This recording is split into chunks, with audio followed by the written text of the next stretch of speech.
Primeira Tessalonicenses, capítulo 3. Por isso, não podendo esperar mais, achamos por bem ficar sozinhos em Atenas, e enviamos Timóteo, nosso irmão e ministro de Deus, e nosso cooperador no Evangelho de Cristo, para vos confortar e vos exortar acerca da vossa fé, para que ninguém se comova por estas tribulações, porque vós mesmos sabeis que para isto fomos ordenados, pois, estando ainda convosco, vos predizíamos que havíamos de ser afligidos, como sucedeu, e vós o sabeis.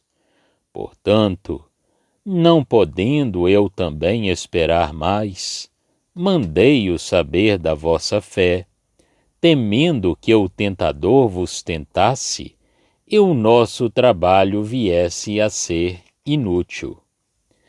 Vindo, porém, agora Timóteo de vós para nós, e trazendo-nos boas novas da vossa fé e amor, e de como sempre tendes boa lembrança de nós, desejando muito ver-nos, como nós também a vós.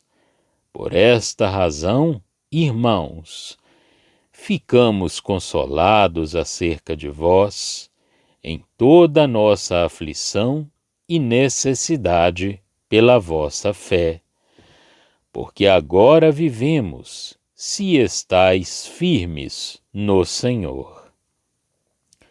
Porque que ação de graças poderemos dar a Deus por vós, por todo o gozo com que nos regozijamos por vossa causa diante do nosso Deus, orando abundantemente dia e noite, para que possamos ver o vosso rosto e supramos o que falta à vossa fé? Ora, o mesmo nosso Deus e Pai, e nosso Senhor Jesus Cristo, encaminhe a nossa viagem para vós.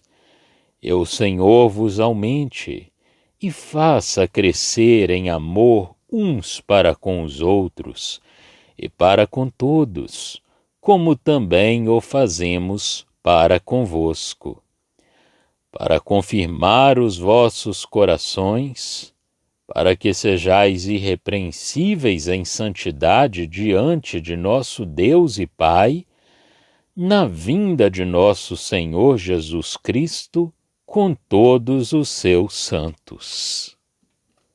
Primeira Tessalonicenses, capítulo 3. Ora, este afastamento forçado do apóstolo, como principal obreiro, longe de enfraquecer a ligação existente entre ele e os discípulos, cria novos laços que deviam consolidar e fortalecer a igreja, unindo ao mesmo tempo todo o conjunto. Isto, porque todas as coisas são instrumentos da sabedoria e do poder de Deus, liga-se às circunstâncias de que os atos dos apóstolos nos dão os principais pormenores. Em seguida às perseguições suscitadas pelos judeus, Paulo, após uma curta estadia em Tessalônica, teve de deixar esta cidade e dirigir-se a Bereia. Os judeus de Tessalônica tinham-no perseguido até esta última cidade e tinham exercido a sua influência sobre os seus compatriotas e sobre os outros habitantes de Bereia, de modo que os irmãos deste lugar tiveram de pôr o apóstolo em segurança. Aqueles a quem ele foi confiado conduziram-no a Atenas, mas Timóteo e Silas ficaram ainda durante algum tempo em Bereia.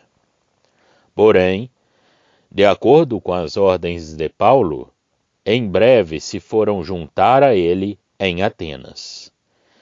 Entretanto, foi desencadeada uma violenta perseguição contra os cristãos em Tessalônica, cidade importante, onde, ao que parece, os judeus tinham já exercido grande influência sobre a população pagã, influência minada pelos progressos do cristianismo que os judeus repeliam na sua cegueira.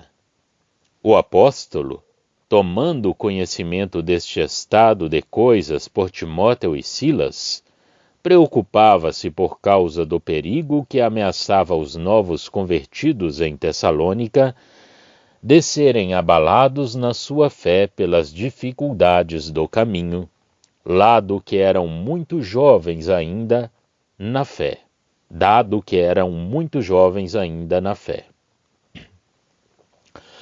A afeição que Paulo nutria por eles não poderia tranquilizar-se sem se pôr em contato com eles, e logo de Atenas enviara Timóteo para ter notícias deles e para fortalecer os seus corações, recordando-lhes que já lhes tinha dito, quando estava com eles, que haviam de vir perseguições. Durante a ausência de Timóteo, Paulo deixou Atenas e foi a Corinto, onde Timóteo o reconfortou com as boas notícias que trazia de Tessalônica. E o apóstolo retomou, então, o seu trabalho em Corinto com renovada energia e coragem. Ver Atos 18:5. Foi no regresso de Timóteo que Paulo escreveu a carta que agora estudamos. Timóteo tinha-o informado do bom estado espiritual dos cristãos de Tessalônica, dizendo-lhe que eles permaneciam firmes na fé, desejavam ardentemente vê-lo e andavam em amor entre si. O coração de Paulo, no meio dos seus sofrimentos e da oposição dos homens, numa palavra, no meio das aflições do Evangelho, fica consolado com essas notícias. Ele mesmo se sente fortificado, porque, se a fé do obreiro é o meio da bênção das almas, e em geral a medida do caráter exterior da obra, a fé dos cristãos, que são os frutos desses trabalhos e a eles respondem, é uma fonte de força e de estímulo para o obreiro, tal como as orações dos santos são também uma grande fonte de bênção para ele. O amor encontra o seu alimento e a sua alegria nesse estado próspero das almas. A fé encontra o que a sustenta e a fortifica.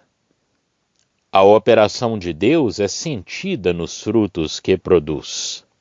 Eu vivo, diz o apóstolo, se estáis firmes no Senhor.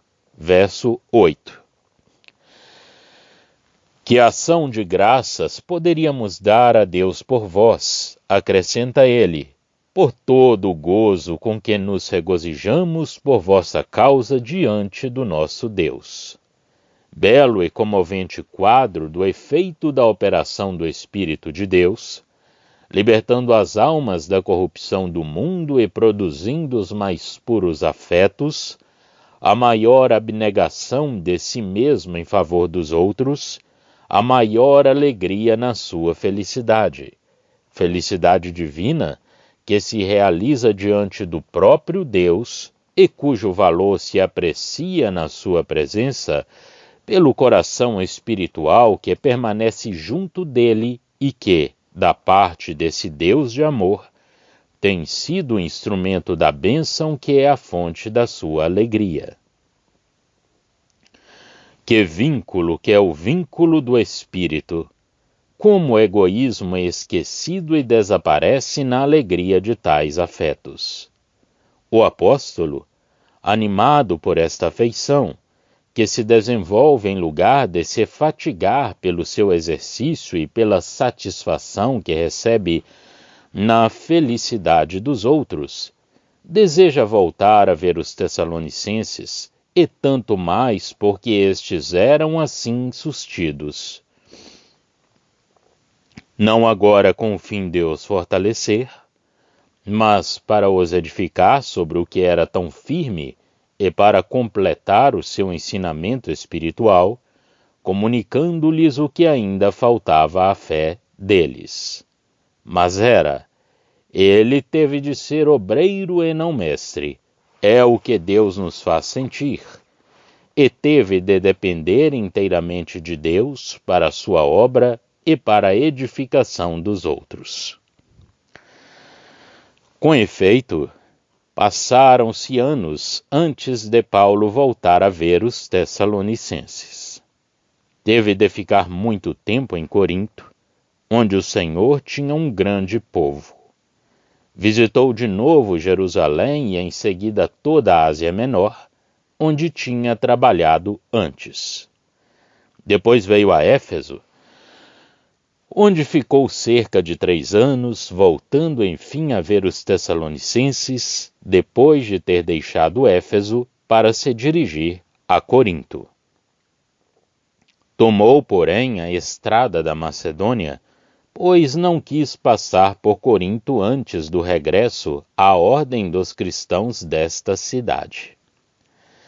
Que o próprio Deus, assim se exprimia o desejo do apóstolo e a sua submissão à vontade de Deus, encaminhe a nossa viagem até vós. O desejo do apóstolo não é um desejo vago. Refere-se a Deus como a seu Pai, fonte de todos esses santos afetos. Deus tornou-se nosso Pai e ordena tudo em vista do bem de seus filhos, segundo essa perfeita sabedoria que abrange todas as circunstâncias de todos os seus filhos ao mesmo tempo. O nosso mesmo Deus e Pai, diz ele. Mas um outro pensamento se apresenta ao espírito do apóstolo, um pensamento que, certamente, não está nunca em conflito com aquele que acabamos de assinalar, porque Deus é um só, mas é um pensamento que tem um outro caráter menos individual.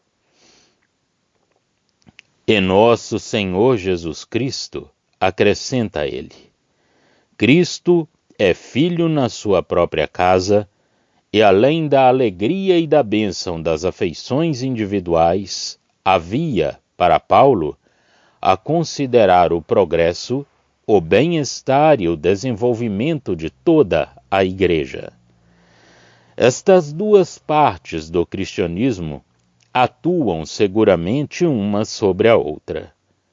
Onde a operação do Espírito é plena e inteiramente livre, o bem-estar da Igreja e as afeições individuais estão em harmonia.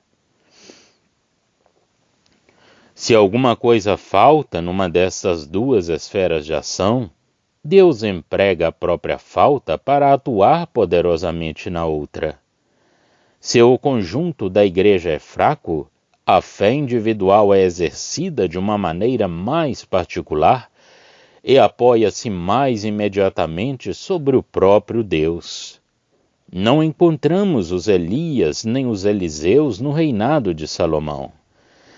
Por outro lado, os cuidados diligentes dados à Igreja por aqueles que Deus emprega para tal são a verdadeira energia da sua organização espiritual, fortalecem a vida e despertam as afeições espirituais nos membros adormecidos.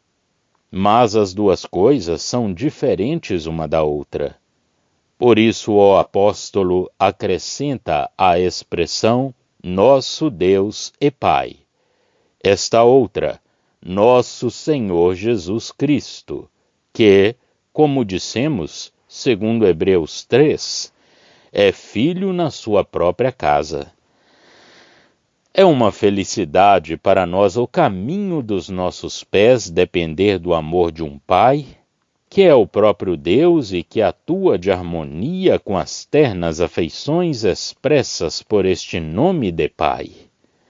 e o bem-estar da igreja depender do governo de um Senhor como Jesus, que o ama com perfeito amor e que, tendo tomado este lugar, é o Deus que tudo criou, o homem que tem todo o poder nos céus e na terra, e para quem os cristãos são os objetos de cuidados incessantes e fiéis, cuidados que ele dispensa para levar finalmente a igreja a si mesmo, na glória, segundo os desígnios de Deus.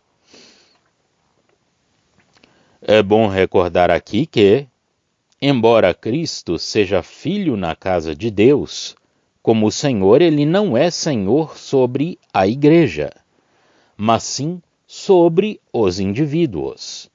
Por outro lado, ele é, em sentido geral, Senhor de todos. Mas a sua ação para com os indivíduos tem ao mesmo tempo por alvo o bem da igreja. Tal era, pois, o primeiro desejo do apóstolo, e tais eram aqueles por quem ele formava esse desejo. No entanto, Paulo devia deixar os seus queridos tessalonicenses aos cuidados imediatos do Senhor, de quem ele mesmo dependia. Ver Atos 20:32. É, pois, para o Senhor que ele volve o seu coração. Que Deus, diz ele, me encaminhe para vós, e que o Senhor vos aumente e faça abundar em amor uns para com os outros e para com todos. Versos 11 a 12. Assim, o coração do apóstolo podia apresentar o seu afeto pelos tessalonicenses como modelo do amor que estes deviam ter pelos outros. Este poder de amor mantém o coração na presença de Deus e faz com que ele encontre a sua alegria na luz dessa presença e deseja ardentemente que todos os santos estejam também ali, estando seus corações preparados para essa presença e nela estejam. Porque Deus é amor, e o exercício do amor no coração do cristão, fruto da presença e da operação do Espírito, é, de fato, o efeito da presença de Deus e, ao mesmo tempo, faz-nos sentir essa presença, de sorte que ele tem-nos diante de si e mantém uma comunhão com ele, da qual nós temos a consciência íntima no coração. O amor pode sofrer e demonstrar a sua força sofrendo, mas nós estamos falando do exercício espontâneo do amor para com os objetos que Deus lhe apresenta. Ora, sendo assim o desenvolvimento da natureza divina em nós, e o que mantém o coração na comunhão do próprio Deus, o amor é o vínculo da perfeição, o verdadeiro meio de santidade quando é real. Ele guarda o coração longe da carne e dos seus pensamentos, na pura luz da presença de Deus, e faz com que a alma goze dessa presença. É por isso que o apóstolo pede para os santos de Tessalônica, enquanto esperam que ele possa dar-lhes mais luz, que o Senhor faça crescer o amor neles, para confortar os vossos corações, para que sejais irrepreensíveis em santidade, diante de nosso Deus e Pai, na vinda de nosso Senhor Jesus Cristo, com todos os seus santos. Verso 13. Encontramos aqui, de novo, os dois grandes princípios de que falei na parte final do primeiro capítulo. Deus na perfeição da sua natureza e o Senhor Jesus na intimidade das suas relações conosco. Porém, Deus como Pai e Jesus como Senhor. Estamos na presença de Deus e Jesus vem com os seus santos. Ele trouxe-nos para a perfeição. Estão com ele, e assim diante de Deus, conhecido na relação de pai. Note-se também que todas as coisas se referem a esta esperança. Era uma esperança real e presente. Seus tessalonicenses tinham sido convertidos para servirem a Deus e para esperarem do céu o seu Filho. Tudo, para eles, se reportava ao maravilhoso momento em que ele viria. Demonstrar-se-á, então, o que constitui a santidade, quando estiverem diante de Deus e os santos estiverem com o seu chefe. Além disso, serão manifestados com ele na glória, ao mesmo tempo que gozarão também plenamente dos frutos dos seus trabalhos e da recompensa do amor, na alegria de todos aqueles que eles tiverem amado. É impressionante ver como a santidade neste mundo e a manifestação na glória são resumidas num todo na epístola, como sendo a mesma coisa. Somente o véu é levantado quando os santos estão na glória. Cristo foi declarado Filho de Deus em poder, seguindo o Espírito de santidade pela ressurreição. Nós todos contemplando, de face descoberta, a glória, somos transformados na mesma imagem de glória em glória. De igual modo aqui devemos andar em amor, sermos irrepreensíveis em santidade. Nós teríamos dito irrepreensíveis neste mundo, mas não. O véu é levantado na vinda de nosso Senhor Jesus Cristo com todos os seus santos. Em Efésios 5, ele lava-nos pela palavra para nos apresentar a si mesmo como um corpo glorioso, sem mácula de espécie alguma. A cena, que será a consumação do trabalho, apresenta-se aqui em todo o seu alcance normal. Estamos perante Deus, na sua presença, onde a santidade é demonstrada tal como ela é no seu verdadeiro caráter. Nós estamos ali para uma perfeita comunhão com Deus na luz. E é nessa luz que será manifestado como essa santidade está ligada com a natureza de Deus e com a sua presença sem véu, e como esta manifestação está em relação com o desenvolvimento de uma natureza em nós que nos põe, pela graça, em relação com Ele. Irrepreensíveis, diz ele, em santidade, diante de nosso Deus e Pai. Deus é luz. Que alegria imensa, que poder, por graça, no pensamento que, no tempo presente, nós nos mantenhamos manifestados diante dele. Mas só o amor, conhecido nele, pode produzir em nós esse efeito. As palavras nosso Deus, nós acrescentamos as palavras nosso Pai.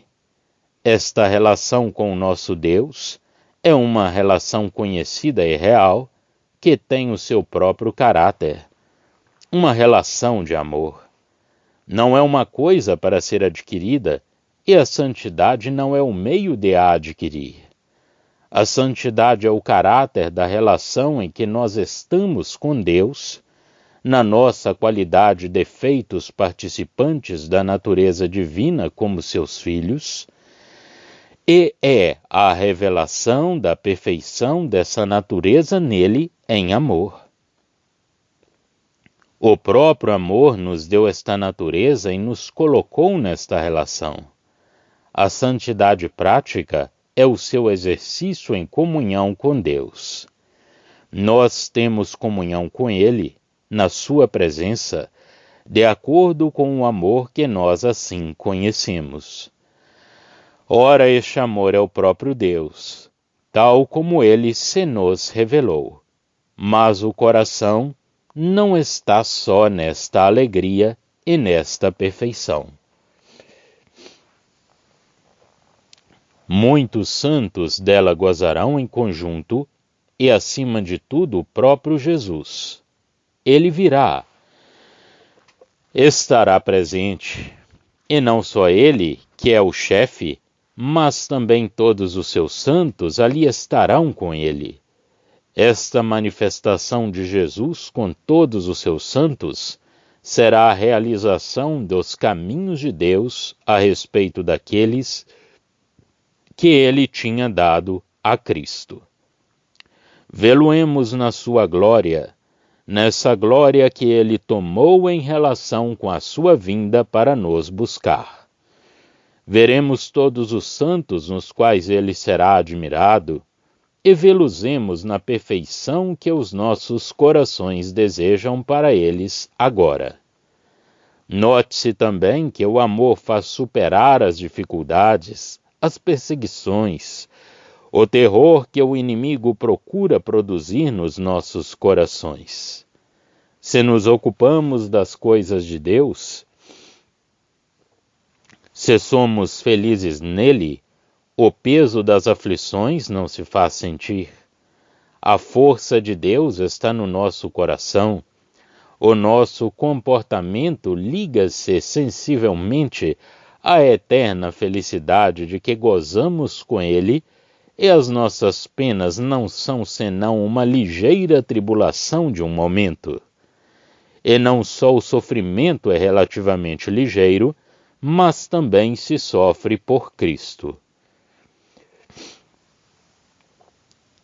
E sofrer assim com ele é uma alegria, é a intimidade da comunhão, se soubermos apreciá-la, e tudo é revestido da glória e da libertação que se encontram no fim, na vinda de nosso Senhor Jesus Cristo com todos os seus santos. Lendo esta passagem, ficamos impressionados com a maneira imediata e viva como a vinda do Salvador está ligada à vida prática e habitual, de tal modo que a perfeita luz desse dia deita sua claridade sobre o caminho cotidiano do tempo presente. Os tessalonicenses deviam ser, pelo exercício do amor, fortalecidos na santidade diante de Deus na vinda de Cristo. Eles esperavam esse dia, convictos de que ele poderia chegar de um momento para o outro como fim, como único termo em perspectiva da vida diária neste mundo. Como esta esperança põe a alma na presença de Deus. Além disso, como já em parte eu fiz notar, vivemos numa relação conhecida com Deus, que dá lugar a esta confiança. Ele era o Pai dos fiéis de Tessalônica. Ele é o nosso Pai. A relação dos santos com Jesus não estava menos realizada. Os santos eram os seus santos. Viriam todos com ele. São associados na sua glória. Não há nenhum equívoco na expressão. Jesus, o Senhor, vindo com todos os seus santos, não permite que pensemos em qualquer outro acontecimento que não seja o seu regresso em glória. Então também ele será glorificado nos seus santos, que se lhe terão já juntado para estarem sempre com ele. Será o dia da manifestação deles, assim como da do Senhor. Já estão disponíveis para leitura os comentários do Novo Testamento e do Antigo Testamento de João Nelson Darby. Estão nos formatos de livro, e-book, também aplicativo para o celular Android. Visite o nosso site www.palavrasdoevangelho.com.